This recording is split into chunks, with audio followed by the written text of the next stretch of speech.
Bona tarda, gràcies per acompanyar-nos. Són dies difícils en la política catalana, dies difícils al Parlament de Catalunya i ens acompanya el president del Parlament, el senyor Roger Torrent. Bona tarda. Què tal? Bona tarda. Gràcies. La primera pregunta seria si ens pogués explicar de manera entenedora pels votants sobiranistes i independentistes com és que la majoria de 70 diputats del 21 de desembre en aquest moment deixa de ser operativa a la Cambra Catalana. Bé, per explicar què passa amb les majories, jo crec que és oportú retrotreure'ns una mica i parlar de la ingerència per part del Tribunal Suprem, a la forma de la interlocutòria del jutge Llarena, que limita els drets polítics dels diputats d'aquesta casa, dels diputats presos i dels diputats exiliats. Per tant, interfereix en el normal desenvolupament democràtic del Parlament. Davant d'això, el que fem al Parlament de Catalunya és trobar una fórmula que ens permeti assegurar tres coses. Davant d'aquesta ingerència injusta i absolutament inacceptable per part d'un tribunal, que són que els diputats afectats per aquesta interlocutòria no hagin de deixar la seva acta, per tant, protegim la dignitat d'aquests diputats, que es mantinguin les majories emergides de les urnes el 21 de desembre, això és un tresor que hem de preservar, aquesta majoria independentista. I tres, que els acords que fem al Parlament de Catalunya siguin efectius. Al voltant d'aquestes tres premisses hem estat treballant durant molts mesos per trobar un acord, per trobar un element que ens permeti assegurar aquestes tres qüestions i, per tant, que ens permeti assegurar les majories, l'efectivitat dels acords i les actes dels diputats. I això es plasma amb un acord del Parlament de Catalunya, votat solemnement al ple del Parlament el 2 d'octubre. Per tant, tenim una resolució del Parlament que assegura això, que té dues parts, fonamentalment. Una que diu que no podem suspendre aquests diputats i una segona que és, atès que no poden venir a la cambra a votar, que no poden venir al ple del Parlament de Catalunya, això és una evidència, articulem un mecanisme que l'articula el propi Parlament de Catalunya perquè els seus drets polítics puguin ser exercits per altres diputats del seu grup. Per tant, no es pot fer la suspensió, no podem suspendre aquests diputats i articulem un mecanisme perquè puguin exercir igualment el seu vot. I això és un acord que pren el conjunt de la cambra, inclòs Junts per Catalunya i la majoria independentista, evidentment. Aquest acord assegurava aquells tres elements que jo deia al principi, però és un acord que té una part que és potestativa.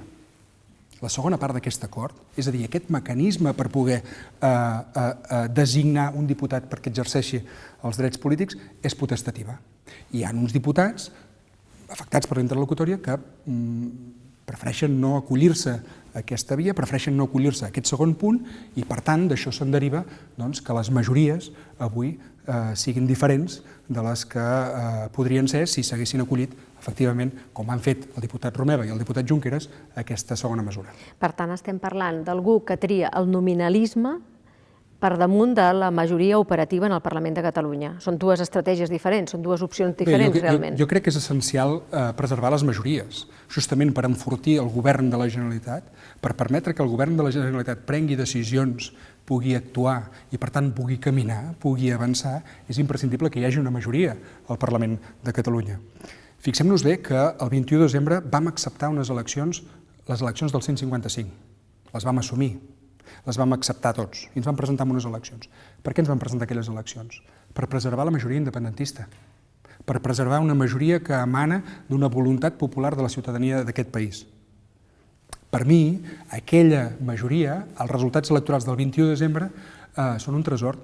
És el patrimoni que té l'independentisme, que té el republicanisme. I no només això, sinó que és l'eina fonamental per sostenir el govern i per permetre que el govern Torra i Aragonès avanci, i jo crec que això és imprescindible. Per tant, des de la meva òptica, des del meu punt de vista, hem de fer tot el possible i amb aquest mecanisme que va crear el propi Parlament es feia per conservar les majories independentistes.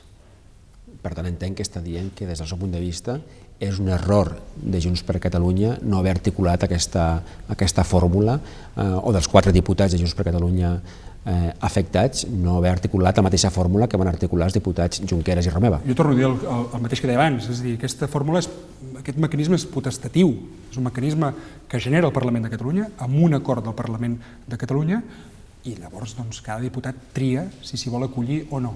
Ara bé, per mi, les majories són imprescindibles, són essencials i el que hem de fer aquí és protegir-les. Què ha fet el Parlament? Generar una eina per preservar aquestes majories. Altra cosa és que els diputats s'hi vulguin acollir o no, i això és potestatiu, això és voluntat dels propis diputats. Però quan vostès van arribar a aquest acord d'aquests 2 punts, no van pactar també que tots els diputats farien servir el mateix mecanisme? Nosaltres el que vam pactar és aquest dictamen, aquest acord, que té aquestes 2 parts que deia abans, però evidentment el redactat de la segona part diu que és potestatiu. Efectivament, és potestatiu, però des d'un punt de vista polític, insisteixo, i aquesta és la meva opinió, és important preservar les majories, i l'única manera de preservar les majories en aquest moment és acollint-se en aquest punt segon d'aquest dictamen, que alhora també diu que els diputats no estan suspesos. I a vostè li va sorprendre la decisió de no acollir-se a aquesta fórmula? Insisteixo, és voluntària, és potestativa per part dels diputats, i en tot cas les conseqüències polítiques són evidents. Està en dubte en aquest moment l'estabilitat del govern de Catalunya, perdent la majoria sobiranista al Parlament? Jo crec que al contrari, el que hem fet aquesta setmana, entre la setmana passada i aquesta setmana, és generar una eina que permeti mantenir les majories. Per tant, una eina que permeti al govern tenir un instrument, que és aquesta estabilitat parlamentària, per poder avançar. És a dir, justament el que hem fet és el contrari, oferir aquesta eina al govern perquè pugui avançar i perquè pugui governar i perquè pugui prendre decisions. Però en aquest moment el govern ha perdut bastantes votacions al Parlament i tot indica que pot continuar així, amb una diferència d'estratègia molt clara entre Junts per Catalunya i Esquerra Republicana. Això debilita l'estabilitat del govern? La conjura que van fer el vicepresident Aragonès i el president Torra la setmana passada és una conjura que té un calendari polític, i per complir aquest calendari polític el que ens cal és tenir estabilitat parlamentària. Llavors, el que ens correspon a nosaltres, el que em correspon a mi, és assegurar aquestes majories, una possibilitat de tenir aquestes majories al Parlament de Catalunya. Per tant, nosaltres hem complert amb això, hem generat aquest mecanisme per complir amb això. Llavors han de ser els grups parlamentaris els que triïn quina és la seva millor estratègia o quina és la seva voluntat política respecte a aquesta qüestió. I sap en quin moment es trenca aquest acord per fer-ho d'una manera conjunta que no violentés la majoria sobiranista? Bé, és evident que teníem un acord que es va plasmar en aquesta resolució del 2 d'octubre del ple del Parlament, votada també per Junts per Catalunya, i després es decideix no acollir-se a aquesta fórmula que, insisteixo, havia estat pactada amb moltes hores i amb molt d'esforç i amb molta feina durant tot aquest estiu per superar l'episodi del juliol, que és evident que va ser un episodi que no va ser gens gratificant i que evidentment genera unes imatges que no ens ajuden des d'un punt de vista parlamentari, però tampoc des d'un punt de vista de moviment polític. Es decideix a qui es refereix? Vostè diu, es decideix? Bé, és evident que qui decideix no exercir aquest segon punt de l'acord és Junts per Catalunya, o els diputats del grup de Junts per Catalunya. En tot cas, deixeu-me afegir una reflexió en aquest sentit. És a dir, nosaltres el que fem és generar un mecanisme que el genera el propi Parlament de Catalunya. Som nosaltres, aquesta cambra, els diputats i diputades d'aquesta institució, que generem aquest mecanisme, que és diferent de qualsevol altre mecanisme que s'hagués pogut crear abans pel Parlament de Catalunya. Es crea ex novo i el creem nosaltres. És un acord del ple del Parlament de Catalunya a través d'una resolució. Fins ara, és veritat que els diputats podien delegar amb un membre del seu grup parlamentari. Una figura, la de la delegació, que la genera el jutge, que la genera el tribunal. No és una figura pròpia nostra del reglament. La delegació no està prevista per aquests casos, està prevista per altres casos. Recordem que quan el jutge planteja la delegació, els propis serveis tècnics de la casa, els serveis dels lletrats de la casa, adverteixen que això no forma part del reglament del Parlament de Catalunya. Per tant, és un jutge qui planteja aquesta delegació. Doncs bé, ara el que fem és, exercint l'autonomia parlamentària, crear un mecanisme nou. I llavors, el que fem també a la mesa és procurar complir amb les pròpies resolucions del Parlament de Catalunya. Quina credibilitat tindríem nosaltres si nosaltres mateixos no complim les resolucions que aprova el Parlament de Catalunya? Altra cosa és que un o uns diputats no s'hi vulguin acollir. Evidentment, aquí això és lliure i la potestat d'acollir-s'hi no forma part de la voluntat de cada un dels afectats. Però nosaltres el que fem és respectar les resolucions que s'han aprovat al Parlament de Catalunya. La resolució del 2 d'octubre. Però vostès, i ara m'estic referint als membres de la mesa d'Esquerra Republicana, dijous passat van acceptar una fórmula, l'última fórmula que va posar Junts per Catalunya sobre la taula, que no tenia l'aval dels lletrats, i tot i així hi van votar a favor. I finalment també vostès han rectificat. Sí, deixeu-me precisar, diguéssim, tot i que em sembla que els detalls de l'itinerari, diguéssim, segurament són poc comprensibles i el que hem de contribuir és d'explicar-nos a la ciutadania que és veritat que probablement no ha entès res del que ha passat els últims dies. Però en tot cas, nosaltres, és veritat que el dijous passat arribem a un acord polític per intentar trobar un punt de trobada, tot i que el punt de trobada ja el teníem, perquè era l'acord del 2 d'octubre que abocava el millor de cada opció política. Però tanmateix fem un esforç, un sobreesforç, que ja havíem fet un esforç, fem un sobreesforç per intentar trobar un nou punt de trobada. Molt bé. D'aquí se'n deriva uns documents que entren a la mesa i en aquell moment els lletrats ens diuen una cosa, que és, ens comencen, diguéssim, a advertir d'una cosa, que és que aquells documents no s'adiuen al que diu la pròpia resolució del Parlament de Catalunya, és a dir, el propi acord que el 2 d'octubre va votar el ple del Parlament de Catalunya, no s'adiu amb aquell mecanisme i, per tant, les votacions que se'n derivin seran invàlides. Això és el que comencen a apuntar els lletrats el dijous mateix. És després quan, atès això, i atès que, torno a repetir el que deia al principi, una de les premisses que havíem de complir és que els acords fossin efectius, demanem un informe als lletrats. I l'informe és diàfan, l'informe és claríssim, que diu que no s'adequa a la resolució que ha aprovat el propi Parlament, el propi ple, amb els vots de Junts per Catalunya, i que, per tant, les votacions no seran vàlides, no seran efectives, no comportaran efectes reals. I jo, com a president del Parlament de Catalunya, i entenc que el conjunt de la cambra, també la mesa, el que hem de garantir és que les decisions siguin efectives, però sobretot que complim els nostres propis acords, els acords que ha pres una majoria del Parlament de Catalunya. Però vostè sap que aleshores si simplifiquem, que és el que es fa normalment en general en política i per intentar explicar el que ha passat als ciutadans, la simplificació pot ser s'ha pres aquesta decisió perquè el president del Parlament vol protegir-se.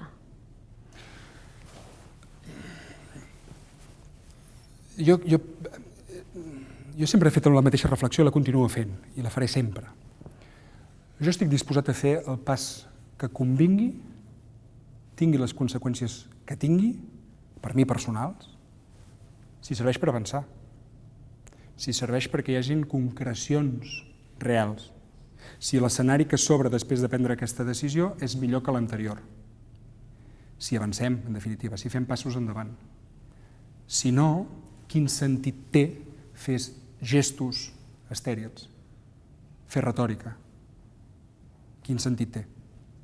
Per tant, jo estic disposat a fer el que calgui. De fet, recordo que de les 3 querelles que ja se m'han posat, una és per l'acord del 2 d'octubre, una és per aquest acord, que ara em sembla que hem de fer complir. Justament per haver pres aquell acord, jo avui tinc una querella, presentada per un grup parlamentari, amb una cosa inaudita, un grup parlamentari que es querella contra el president de la cambra. Doncs bé, aquella querella és per això. I això demostra que estem disposats a fer el que calgui si serveix per avançar. De fet, sempre ho hem dit, nosaltres, si les decisions que prenem ens han de permetre anar més lluny, avançar més cap a l'objectiu polític, serem els primers de fer-la, com l'1 d'octubre. L'1 d'octubre hi vam ser-hi, tant com tothom, però especialment nosaltres, Esquerra Republicana, hi va ser-hi l'1 d'octubre. I això demostra que, efectivament, si serveix per fer un salt endavant, farem el que calgui. I si parlem de desobediència, perquè en el fons estem parlant de desobediència, jo voldria fer una reflexió. Si acceptem que la desobediència és una eina, és una via per aconseguir objectius polítics, no dic que no, però si acceptem això, el que està clar és que aquesta desobediència ha de complir com a mínim 3 requisits, per mi. El primer és que sigui conjunta, que sigui col·lectiva.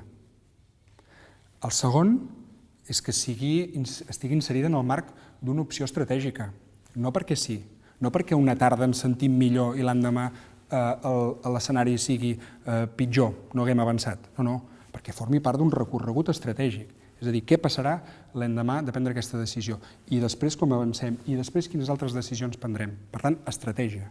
I el tercer element que per mi ha de contenir aquesta reflexió al voltant de la desobediència és que ens ha de permetre això, ens ha de permetre assolir objectius polítics. President, la majoria sobiranista en aquest moment no té estratègia conjunta? Ens cal estratègia conjunta. En aquest moment no n'hi ha.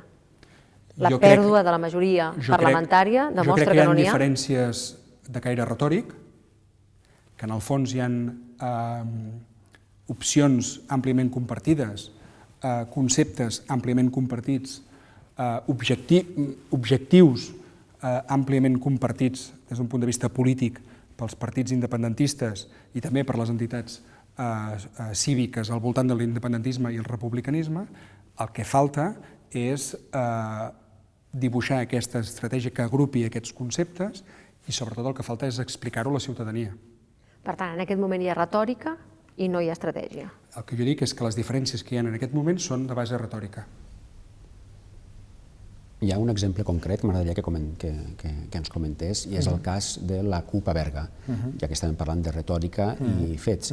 L'alcaldessa Venturós ha acceptat la inhabilitació perquè durant 6 mesos no firmarà decrets i fins i tot ha deixat de cobrar el sou per part de l'Ajuntament de Berga. Vostè considera que la CUP també cau en aquesta incoherència entre la retòrica i els fets?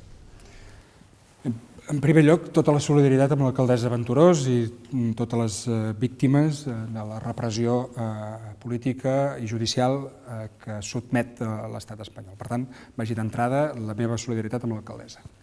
Dit això, a mi em sembla una opció molt intel·ligent la que ha fet la CUP a Berga. Em sembla molt intel·ligent el que han fet. Ara, per mi no s'aparta massa o no s'aparta gens del que fem al Parlament de Catalunya i el govern de la Generalitat. Si de cas la diferència és precisament retòrica, però el contingut, la base, diria que no s'aparta gens el que s'ha fet a l'Ajuntament de Berga amb el que fem al Parlament de Catalunya i el que fa el govern de la Generalitat. Perquè s'està acatant una sentència judicial a última hora. Perquè hi ha una retòrica diferent, hi ha uns fets concrets que em sembla que són molt similars als que fem en aquest conjunt d'institucions. En canvi, vostè, és una figura, especialment atacada des de certs sectors de l'independentisme. Vostè se sent objecte d'una certa estratègia de desgast personal? Bé, el que és evident és que si ens mirem de reüll i ens mirem els uns als altres no avançarem. I si els esforços van més per apunyalar-nos entre nosaltres, per tant, mirar cap a un costat i cap a l'altre i donar-nos cops de colze, el que és evident és que no només no avançarem, sinó que posem en risc el moviment polític. Per tant, el que hem de fer és mirar endavant i no mirar cap al costat. Em semblaria d'una irresponsabilitat màxima que supeditéssim l'estratègia política de tot un moviment de base, de tot un moviment polític que va de baix cap a dalt, per qüestions estrictament partidistes o qüestions estrictament personals. Em semblaria una responsabilitat que les decisions es prenguessin en base a càlculs partidistes i electorals i no a la voluntat real d'avançar. Permeti'm que li llegeixi un fragment de la carta de Puigdemont, Rull, Turull i Sánchez. Hi ha un fragment que diu: considerem que aquesta delegació de vot només pot ser rebutjada des d'una argumentació supeditada a les possibles coaccions d'un òrgan aliè al poder legislatiu. Li estan dient que vostè ha tingut por i que per això no poden votar? En primer lloc, tot el respecte als presos i als exiliats, per tant, a la gent que ho ha donat tot perquè poguéssim votar l'1 d'octubre. Només faltaria, màxim respecte. Jo no diria que diguin que algú pot haver pres les decisions condicionat per les amenaces. Torno a dir el que deia abans. Algú es pensa que algú que pren les decisions condicionat per les amenaces i amb por a les conseqüències accepta ser president del Parlament de Catalunya en les actuals circumstàncies? De veritat, jo crec que no. Vull pensar que no. En tot cas, torno a dir el que deia abans. A mi, justament per fer l'acord del 2 d'octubre, m'han posat una querella. Ara, el que jo no puc fer de cap manera, perquè seria una responsabilitat política i institucional, és apartar-me dels acords que pren aquesta cambra. Si parlem de la sobirania del Parlament de Catalunya, si apel·lem a aquesta sobirania, el que hem de fer, per ser creïbles, és respectar els acords que pren el ple del Parlament de Catalunya. Si no, quina credibilitat tindrem en aquest sentit? Cap. Per tombar aquesta delegació de vot, vostès, Esquerra Republicana, van sumar els vots al PSC, cosa que ha sigut una novetat, diguem, en els últims temps. De la política catalana no s'havien vist votacions conjuntes d'Esquerra i el PSC en contra, diguem, de Junts per Catalunya. Això indica alguna cosa? Primer, no accepto la premissa, diguéssim. Nosaltres no votem en contra de ningú. Contrari. Bueno, votem en un sentit contrari a l'altre. Nosaltres el que fem a la mesa del Parlament és constatar una cosa que ens adverteixen els lletrats i que em sembla que és una evidència, que és que els documents que s'han entrat per part de Junts per Catalunya no s'adeqüen al punt 2 de l'acord del ple del Parlament. Però només hi ha dos grups que ho consideren així. Deixi'm acabar. I per tant, que si acceptem això, correm el risc d'anar a un ple on les votacions seran invalidades, on les votacions no seran efectives. Un ple, per cert, que és el debat de política general, que és on es dibuixa l'agenda política del govern d'aquest país, que és on es dibuixa el que farà el govern en els propers mesos. Doncs imagini's si anem a un ple d'aquestes característiques i les votacions són invàlides al debat de política general. O avui no podem aprovar la proposició de llei en relació a la renda garantida que s'ha aprovat al ple, o que demà no podem aprovar qualsevol altra llei, o que no podem aprovar els pressupostos. Les decisions que pren el ple han de ser efectives. I nosaltres el que decidim i el que plantegem a la mesa és que, efectivament, aquests documents no s'adeqüen al punt 2 del dictamen. I, de fet, fem una altra cosa en l'acord. Demanem a Junts per Catalunya que entrin els documents de la mateixa manera que ho han fet Romeva i Junqueras. Demanem que els documents s'adeqüin al que diu l'acord del Parlament. Per tant, nosaltres no estem invalidant res, no estem votant en contra de res. Estem dient, escolta'm, fem-ho bé per adequar-nos al que nosaltres mateixos ens hem dotat. El que jo estava dient és que el que hi ha és una coincidència de vot entre dos grups, en aquest cas Esquerra Republicana i el PSC, i un grup que es desmarca i que vota en contra, que és Junts per Catalunya. I em sembla que Ciutadans s'absté, si no ho tinc mal entès. Vull dir, això prefigura alguna cosa, és el que estava preguntant. Vostè personalment és partidari d'arribar a acords amb el PSC? En fi, no pressuposa res, ni pressuposa cap opció política de futur, en absolut. És una votació de la mesa del Parlament. Jo la voto i la proposo en el sentit del que expressava abans, per complir el que deia abans. I en tot cas, escolta'm, les votacions de cadascú són justificades per cadascú, però això en absolut pressuposa cap escenari polític. Nosaltres no arribem a cap acord per mantenir una majoria com es fa en els plens per aconseguir que prosperin determinades votacions. Nosaltres a la mesa tractem els temes, es proposen acords i llavors cadascú, cada membre de la mesa vota en funció de la seva consciència o de la seva visió de cada qüestió. President, vostè, a banda de president del Parlament, és una figura important dins del seu partit en aquest moment, i ens deia, el que hi ha és una diferència de retòrica, una diferència d'estratègia, no tant d'estratègia com de retòrica. Però si em permet, jo sí que veig una diferència d'estratègia que va més enllà de la retòrica, o de moment va més enllà de la retòrica. Veig Esquerra Republicana situada, focalitzada en una ampliació de la base electoral o de la base del sobiranisme, i veig a Junts per Catalunya parlant del momentum. Això és reconciliable en els propers mesos?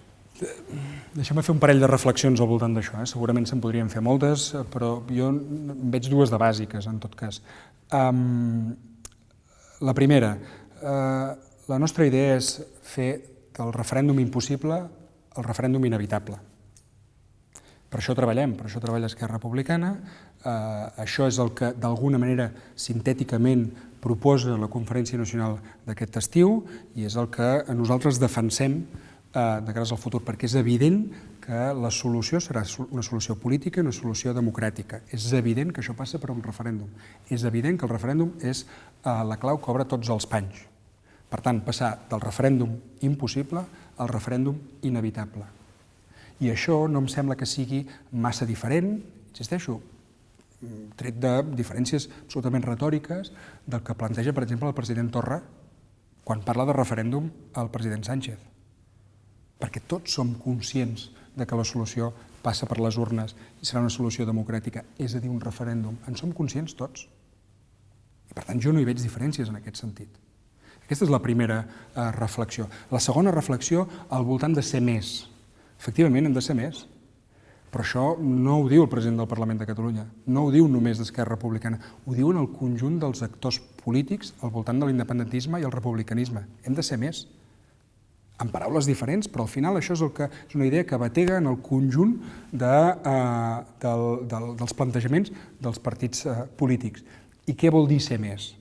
Ser més vol dir anar als marges, vol dir electoralment acostar-se als extrems, no quedar-se amb un nucli reduït, no quedar-se al pinyol. De què en traiem de fer discursos per convèncer els que ja estan convençuts? Què en traiem de competir internament entre nosaltres? Què en traiem? No en traiem res. Per tant, hem de ser capaços, i això vol dir ser valents, ser capaços d'anar als marges, ser capaços d'anar a explorar altres espais polítics, perquè és l'única manera de ser més. La gent és la que és. I per tant, si volem ser més, hem d'anar a seduir. I per anar a seduir hem de ser capaços d'anar cap aquí. I hem de ser capaços d'una altra cosa, que crec que és una reflexió que no ens fem prou. Hem de ser capaços d'entendre les raons de l'altre. Entendre les raons d'aquells que avui encara no són independentistes. Escoltem-los, parlem-hi, i sobretot expliquem-nos com serà la república. Perquè és veritat que hem parlat molt de democràcia, molt d'urnes, havíem de fer-ho, estàvem a les portes de l'1 d'octubre i estàvem sotmesos a una gran repressió. Certament, la passada legislatura vam haver de parlar molt d'això, només faltaria. Però ara jo vull anar als barris a explicar com serà la república. Jo vull anar a les ciutats i als pobles d'aquest país i escoltar aquells que avui encara no són independentistes ni republicans quines són les seves raons, però sobretot també aportar-li les meves raons. I això vol dir que parlem de república, i això vol dir que parlem de drets socials, que vol dir que parlem de radicalitat democràtica, que vol dir que parlem de projecte de futur. Esforcem-nos amb això, piquem pedra amb això. És la manera de ser més. I després com s'aprovaran al Parlament aquestes polítiques que vostè diu que poden ampliar la base o que poden ser una operació de seducció sobre l'electorat que no es té? Com s'aplicarà això si no hi ha una majoria parlamentària? Per això necessitem la majoria. I com ho aconseguirà? Després del que hem vist aquesta setmana, vostè creu que s'aconseguirà? Ja no depèn de mi. Jo el que he fet, en la mesura de les meves possibilitats i atribucions, és garantir un mecanisme que ens permet blindar les majories. Que s'utilitzin o ja no depèn de mi. En tot cas, i referit també a aquestes majories, jo crec que les majories al carrer i també les institucions, particularment el Parlament de Catalunya, han de respondre no només a les majories de l'1 d'octubre, sinó a les majories del 3 d'octubre. Aquest és l'horitzó que ens hem de fixar. Que vol dir que hi ha altra gent que l'1 d'octubre no hi va participar, que no va participar de tot el procediment o de tot el procés que van fer la passada tardor, però que en canvi el 3 d'octubre va sortir. Perquè apel·làvem als drets fonamentals, perquè parlàvem de drets i llibertats cíviques i polítiques i que probablement comparteix amb nosaltres un projecte republicà. Aquest és l'horitzó al qual hem d'apel·lar i això s'hauria de traduir en majories també al Parlament de Catalunya. Veu un govern sòlid en aquest moment? Jo crec que sí.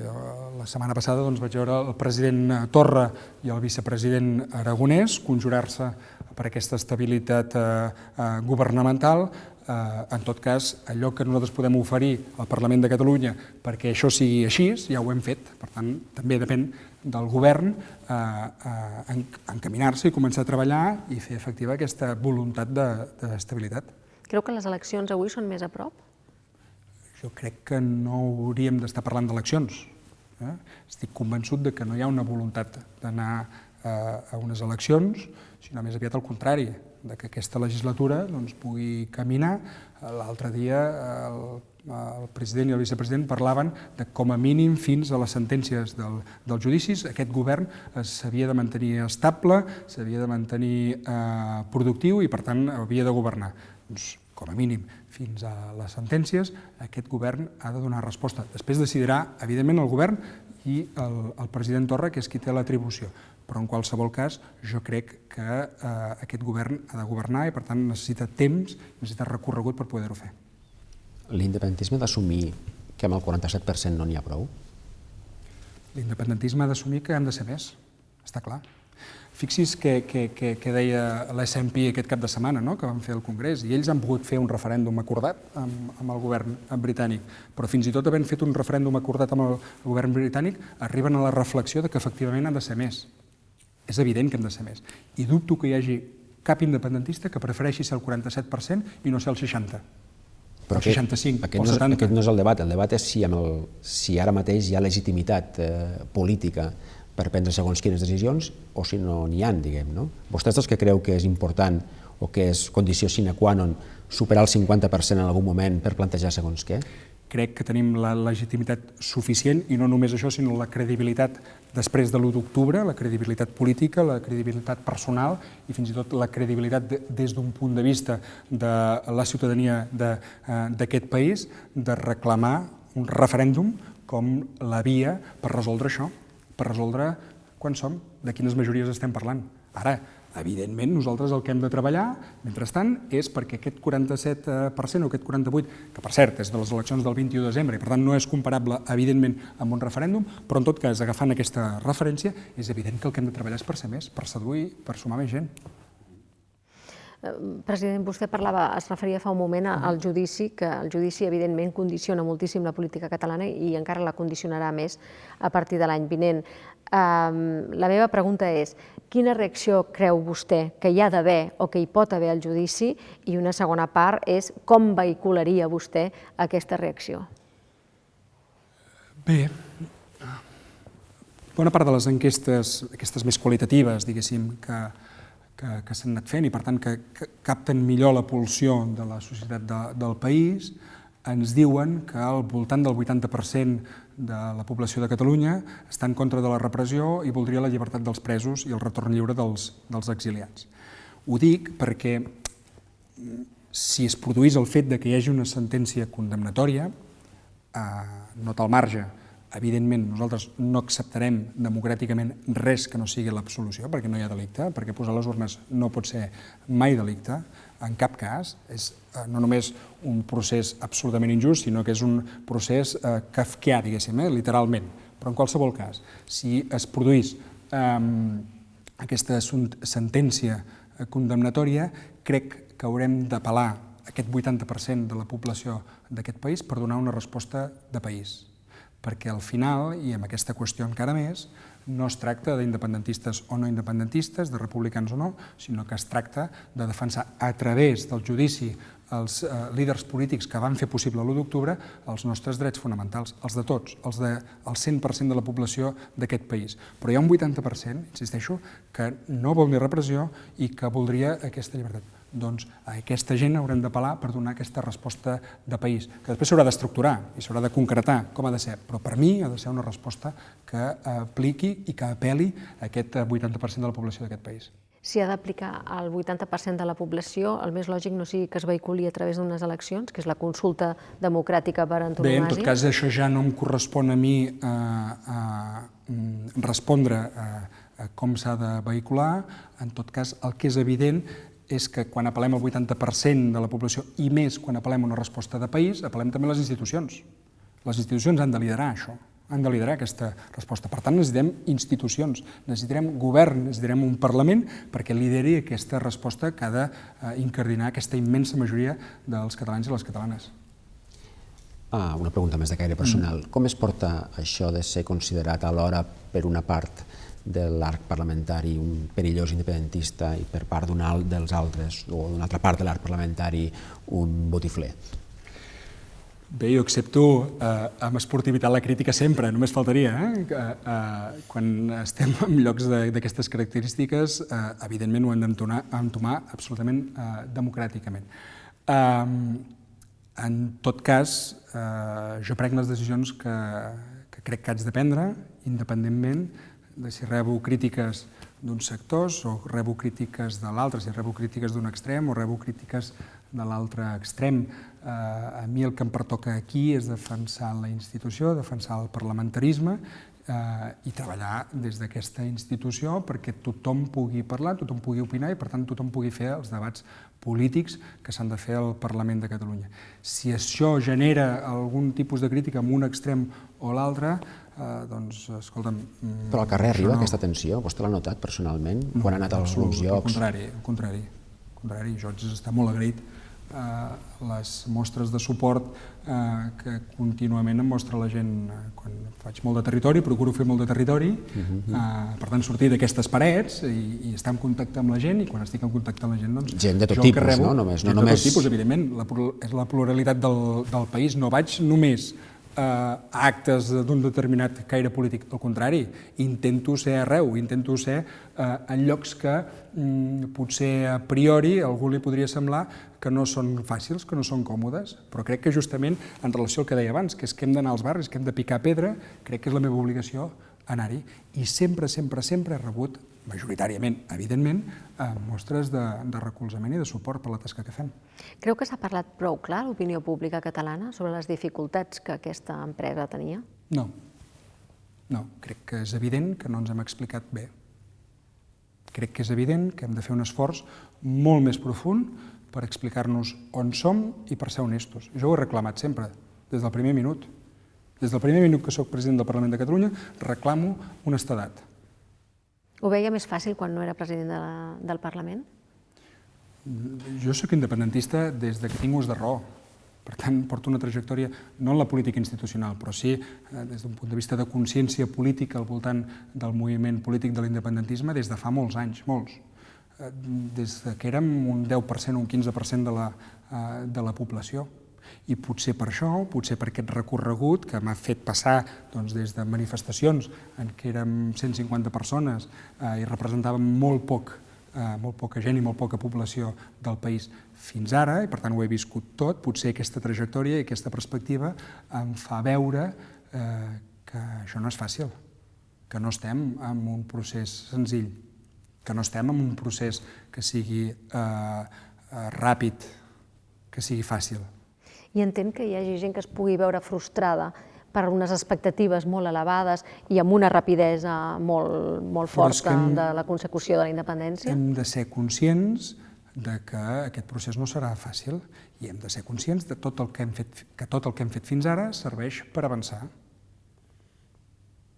Per tant, que tot el que hem fet, especialment el que vam fer la tardor passada, i encara més especialment l'exercici d'empoderament ciutadà més bèstia que ha fet aquest país, que és l'1 d'octubre, són imprescindibles per seguir caminant.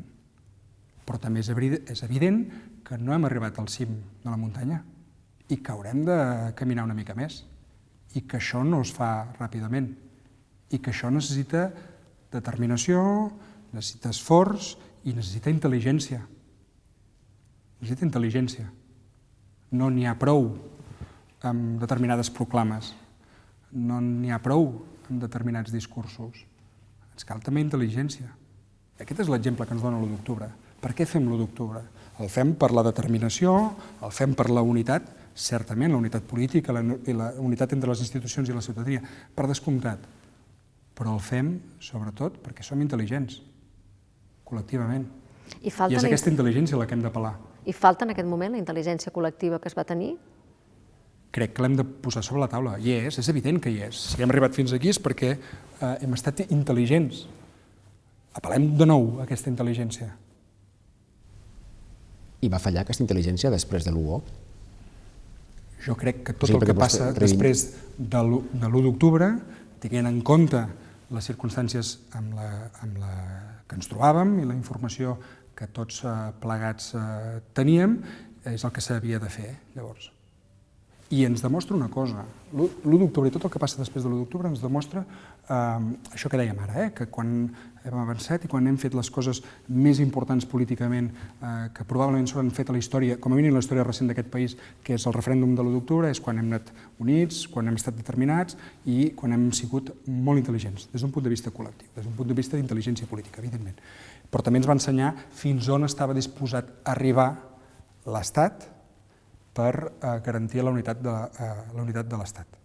És a dir, fins on estaven disposats a arribar els aparells de l'Estat per garantir l'article 2 de la Constitució espanyola, saltant-se tota la resta de la Constitució, tota la resta de drets, fins on estaven disposats a arribar. I això ens serveix per saber quins són els costos. Ara sabem fins on està disposat a arribar l'Estat. I és evident que durant tots aquests mesos i fruit de la repressió ens hem hagut de resituar. És normal. És normal. Probablement ningú, almenys jo no, comptava el grau de repressió que seria capaç d'exercir el govern de l'estat espanyol. I l'hem patit. I per tant això ho hem hagut de viure els últims mesos i també és normal, torno a repetir, que ens hem hagut de resituar. Ara que estem resituats, ara hem de fer l'esforç de trobar aquesta estratègia que ens permeti caminar plegats. I creu que Pedro Sánchez pot ser el president del govern que vagi el president del govern espanyol que arribi a aquest referèndum inevitable que deia vostè? Sánchez haurà de decidir ell, haurà de decidir si vol ser Cameron o vol ser Rajoy, si vol continuar amb la repressió del govern Rajoy o vol trobar una solució democràtica al conflicte, ho ha de decidir ell, ho ha de decidir el senyor Pedro Sánchez. Si vol mantenir la via Rajoy, potser pot assegurar-se algun diputat més, potser fins i tot pot assegurar-se mantenir la Moncloa, però això corre el risc de que el conflicte a Catalunya no se solucioni, al contrari. Per tant, ell ha de decidir si pensa en les següents eleccions o en les següents generacions, si vol fer d'estadista o vol fer de mal polític. Això ho ha de decidir el senyor Sánchez. President, moltíssimes gràcies per rebre'ns, un dia tan complicat, uns quants dies tan complicats. Fins aviat. Gràcies a vosaltres. Moltes gràcies per seguir-nos.